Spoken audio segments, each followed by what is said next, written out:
सोचो एक ऐसी कंट्री जिसका साइज दिल्ली के आसपास हो, पॉपुलेशन भी ज्यादा ना हो और नेचुरल रिसोर्सेज ऑलमोस्ट जीरो हो, लेकिन फिर भी वही कंट्री दुनिया की सबसे प्रीमियम और रिस्पेक्टेड एयरलाइन में से एक क्रिएट कर देती है। ये कहानी है सिंगापुर एयरलाइंस की। एक ऐसी एयरलाइन जो सिर्फ फ्लाइट्स ऑपरेट नहीं करती बल्कि एक एक्सपीरियंस देती है, एक स्टैंडर्ड सेट करती है और एविएशन इंडस्ट्री को रिडिफाइन करती है। लेकिन ये सक्सेस ओवरनाइट नहीं आई। इसके पीछे डेकेड्स का विजन, डिसिप्लिन और रिस्क लेने की हिम्मत छुपी हुई है। इस कहानी को समझने के लिए हमें थोड़ा सा पीछे जाना पड़ेगा। 1947 के टाइम पर जब दुनिया वर्ल्ड वॉर के बाद रिकवर कर रही थी और एशिया में एविएशन इंडस्ट्री अपने इनिशियल स्टेज पर थी, तब 1947 में मलयन एयरवेज नाम की एक छोटी सी एयरलाइन शुरू हुई थी, जिसके पास सिर्फ एक एयरक्राफ्ट था और वो लिमिटेड रूट्स पर ऑपरेट करती थी। उस टाइम किसी ने नहीं सोचा होगा कि यही एयरलाइन आगे चलकर दुनिया की मोस्ट लग्जूरियस एयरलाइन में से एक बनेगी। धीरे धीरे पॉलिटिकल चेंजेस के साथ इसका नाम और स्ट्रक्चर बदलता गया।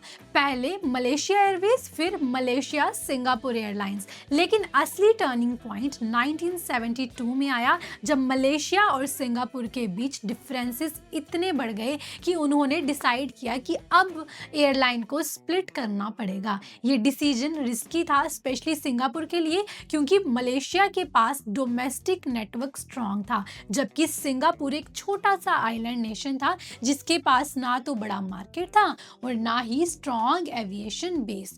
1972 में जब सिंगापुर एयरलाइंस ऑफिशियली बनी, तब उनके पास लिमिटेड एयरक्राफ्ट थे, लिमिटेड रूट्स थे और एक बड़ा सवाल था सर्वाइवल का। लेकिन यहीं पर उन्होंने एक ऐसा डिसीजन लिया जिसने पूरा गेम चेंज कर दिया। जब दुनिया की बाकी एयरलाइंस प्राइस कंपटीशन में लगी हुई थी, सिंगापुर एयरलाइंस ने डिसाइड किया कि वो चीपेस्ट नहीं बनेगी, वो बेस्ट बनेगी। ये डिसीजन सिंपल लग सकता है, लेकिन एग्जीक्यूशन एक्सट्रीमली डिफिकल्ट था, क्योंकि बेस्ट बनने के लिए सिर्फ एयरक्राफ्ट या रूट्स नहीं बल्कि हर एक डिटेल परफेक्ट होनी चाहिए। Service, staff, branding, customer experience, सब कुछ। इसी विजन के साथ सिंगापुर एयरलाइंस ने अपनी सबसे पावरफुल आइडेंटिटी क्रिएट की, सिंगापुर गर्ल। ये सिर्फ एक मार्केटिंग कॉन्सेप्ट नहीं था, ये एक इमोशन था जो एयरलाइन के ब्रांड को रिप्रेजेंट करता था। कैबिन क्रू को इस तरह ट्रेन किया गया कि वो सिर्फ सर्विस स्टाफ नहीं बल्कि ब्रांड एम्बेसडर्स बन गए। ट्रेनिंग इतनी इंटेंस होती है कि महीनों तक चलती है, जिसमें उन्हें सिर्फ सेफ्टी प्रोसीजर्स ही नहीं बल्कि ह्यूमन साइकोलॉजी, कल्चरल सेंसिटिविटी और पर्सनलाइज्ड सर्विस तक सिखाया जाता है। कैबिन क्रू को ये तक ट्रेन किया जाता है कि वो पैसेंजर्स के बिहेवियर को ऑब्जर्व करके उनकी नीड्स को पहले ही समझ ले। इसी वजह से सिंगापुर एयरलाइंस को बार बार वर्ल्ड्स बेस्ट कैबिन क्रू का अवार्ड मिला। उनकी यूनिफॉर्म भी उनकी आइडेंटिटी का एक आइकॉनिक हिस्सा है। सरोंग केबाया नाम का ट्रेडिशनल ड्रेस जो फ्रेंच डिजाइनर पीरी बेलमेन ने डिजाइन किया था, आज भी यूज होता है।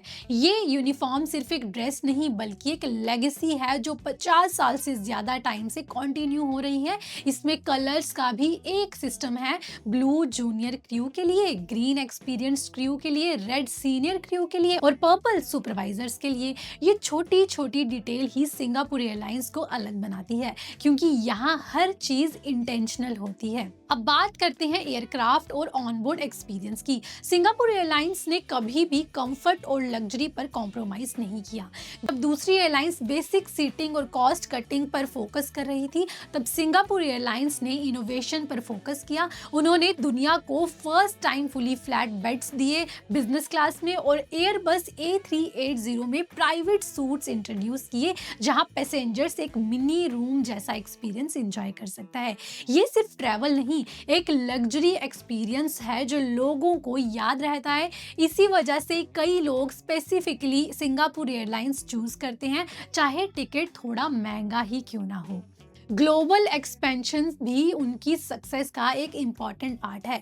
आज सिंगापुर एयरलाइंस 130 से ज़्यादा डेस्टिनेशंस ऑपरेट करती है, जिसमें Asia, Europe, north America, Australia सब इंक्लूडेड हैं। उनकी एक खास बात है अल्ट्रा लॉन्ग हॉल फ्लाइट, जैसे सिंगापुर से न्यूयॉर्क तक का नॉन स्टॉप फ्लाइट, जो दुनिया की लॉन्गेस्ट फ्लाइट में से एक है।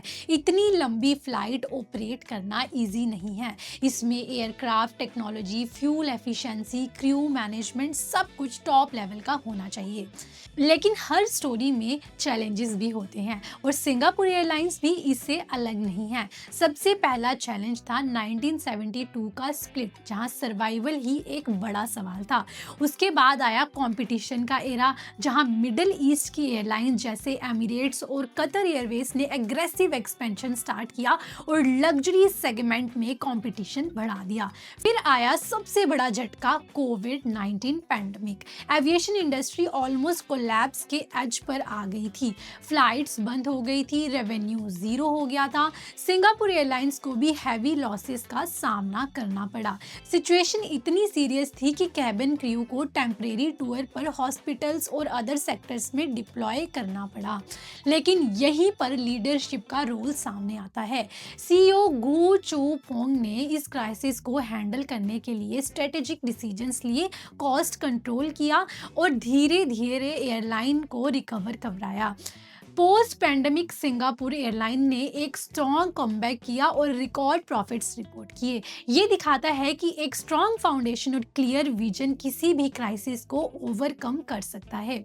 आज सिंगापुर एयरलाइन सिर्फ एक एयरलाइन नहीं बल्कि एक ग्लोबल ब्रांड है, जो एक्सीलेंस का सिंबल बन चुकी है। इसकी सक्सेस का सीक्रेट सिंपल है, कंसिस्टेंसी, अटेंशन टू डिटेल और कस्टमर एक्सपीरियंस पर एक्सट्रीम फोकस। जहां दूसरी कंपनीज शॉर्ट टर्म प्रॉफिट्स के लिए कॉम्प्रोमाइजेस करती हैं, वहीं सिंगापुर एयरलाइंस ने हमेशा लॉन्ग टर्म ब्रांड वैल्यू पर फोकस किया है। उन्होंने ये प्रूव किया है कि साइज मैटर नहीं करता, विजन मैटर करता है। एक छोटा सा कंट्री भी दुनिया का बेस्ट एयरलाइन ब्रांड क्रिएट कर सकता है, अगर उसके पास क्लियर स्ट्रेटजी और एग्जीक्यूशन पावर हो। अगर इस कहानी से कुछ सीखने लायक है तो वो ये है कि सक्सेस के लिए रिसोर्सेज से ज्यादा माइंडसेट इंपॉर्टेंट होता है। सिंगापुर एयरलाइंस के पास ना बड़ा मार्केट था, ना नेचुरल एडवांटेजेस, लेकिन उन्होंने अपनी स्ट्रेंथ खुद क्रिएट की, सर्विस, क्वालिटी और इनोवेशन के। और इसी वजह से आज भी जब लोग लग्जरी फ्लाइंग एक्सपीरियंस की बात करते हैं तो सिंगापुर एयरलाइंस का नाम सबसे पहले आता है।